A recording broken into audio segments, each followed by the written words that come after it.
Lately, I've been losing sleep, dreaming about the things that we could be. But baby, I've been praying hard.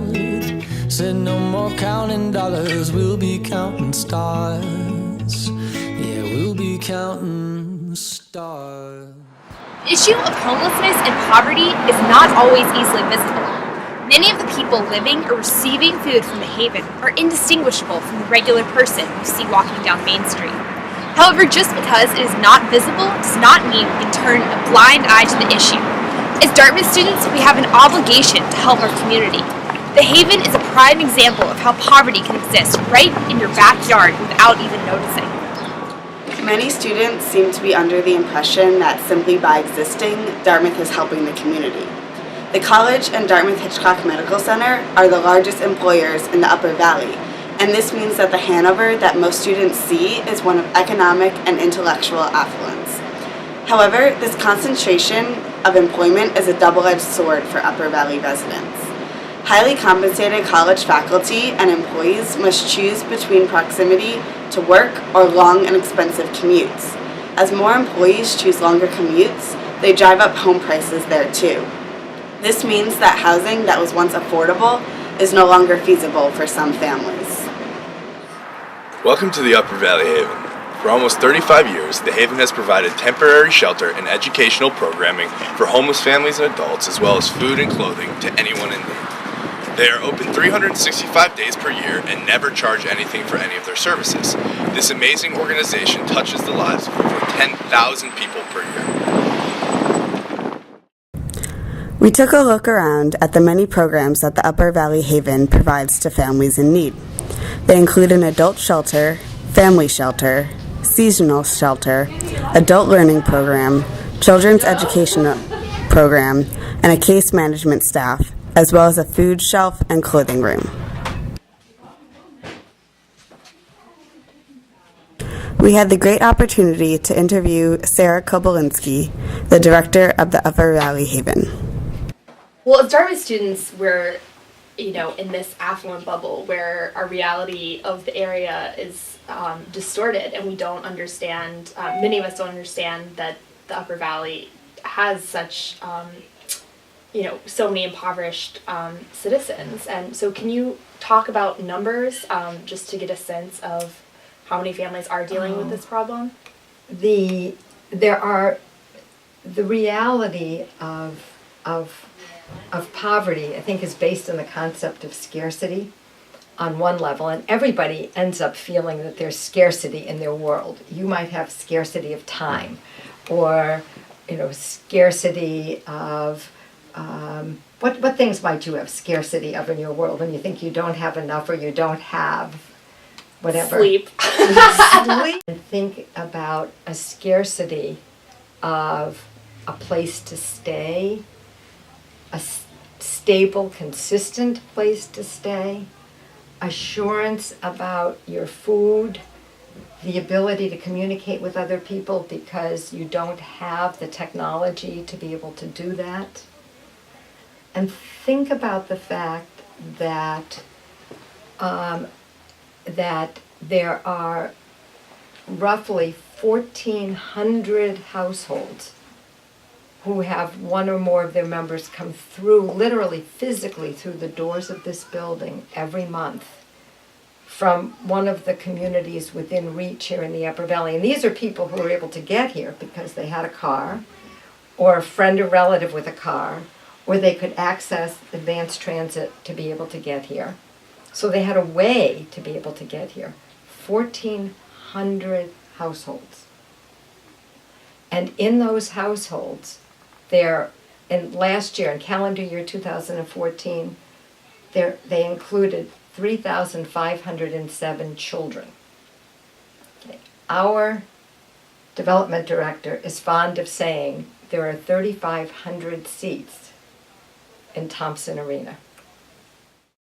With our case managers here, that might be about money, it might be about health issues, it might be about legal issues, but it was all based on that scarcity that drives all the aspects of poverty. So, Valley, I mean, I'm trying to think of, you talk about that Hanover bubble. And the first thing I think about are the staff that keep the college running. The housekeepers, the dining service employees, even the some of the clerical and support staff in some of the departments. And certainly then if you go to the bookstore, you go into any retail establishment in the Upper Valley, and I think about what the wages are, you are seeing people all around you who may not look like what an image of urban poverty might be. They might look like they're doing fine, and you don't know under the surface what it is that's going on. And in an area like the Upper Valley, it's not as visible because people are not in lines at a soup kitchen on a sidewalk. They're not homeless on the streets of Hanover or something. right. They're not sitting in a doorway for the most part, because the campus police do a very good job of seeing to it that nobody is on the campus at Dartmouth. We know because people come here who've been kicked off the campus. They found what they thought was a good and warm spot, and it's not appropriate, and it isn't right that they should have been there. They did need to leave there, but your campus patrols are very good at noticing and making that. So I know the basketball team has done work here and we've loved it, but just kind of go over the other ways that people from Hanover, whether it be fraternities or sororities or or just people on their own, coming, and what are the ways you could help out the Haven? I would respond to you first by saying the nature of help and the volume of help and the quality of help that has come to us from Dartmouth students and faculty and staff has increased exponentially in the last 4 years. And it has been such a gift to this organization and to the other nonprofits in the area where folks have become engaged and involved.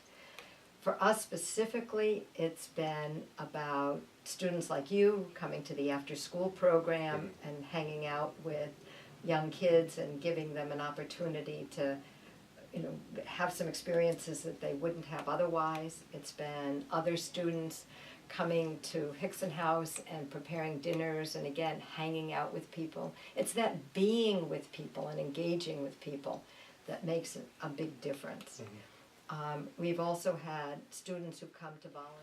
Probably the most important thing to know about why all of that is so important is that even though we have a staff now that's about 35 people, about 31 full-time equivalents, we have about 600 regular volunteers because it takes about 200 volunteers a week to run this place.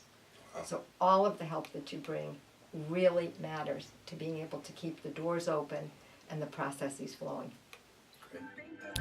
As our visit to the Haven came to an end, we contemplated the possibility of greater involvement by the Dartmouth student population. So I run the Haven cooking program. I also do some other work with the Haven, but that's my primary involvement. We go once a week, usually on Saturday evenings, and cook, make a homemade meal, and then sit and join the residents for dinner. We usually bring about 7 or 8 students a week, although our blitz list is like several hundred people. Some other things you do at the Haven, is that like for your personal involvement? Or? Yeah, so I've gone and just helped out with different things that they needed before. I've painted rooms there because they try to repaint the rooms occasionally, which is always good. And just helped out with other tasks, and I've also organized some donation drives and things like that. Cool. So, are there any strengths that you can think of, like that are like that stood out to you that are like really good about the Haven? One of my favorite things about the Haven is just how innovative they are. That they see an issue and then try to solve it. The only thing I would add is that I definitely recommend getting involved with the Haven in some capacity. That it's really, I think that my work there has really enriched my experience as a Dartmouth student, and I definitely recommend it. It is important to recognize that giving back to the community is not just a one-way street.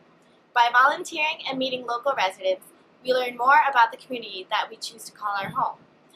For 4 or more years, this exchange enriches all our lives and expands our education outside of the classroom. Lately, I've been losing sleep, dreaming about the things that we could be. But baby, I've been praying hard. Said no more counting dollars, we'll be counting stars. Yeah, we'll be counting stars.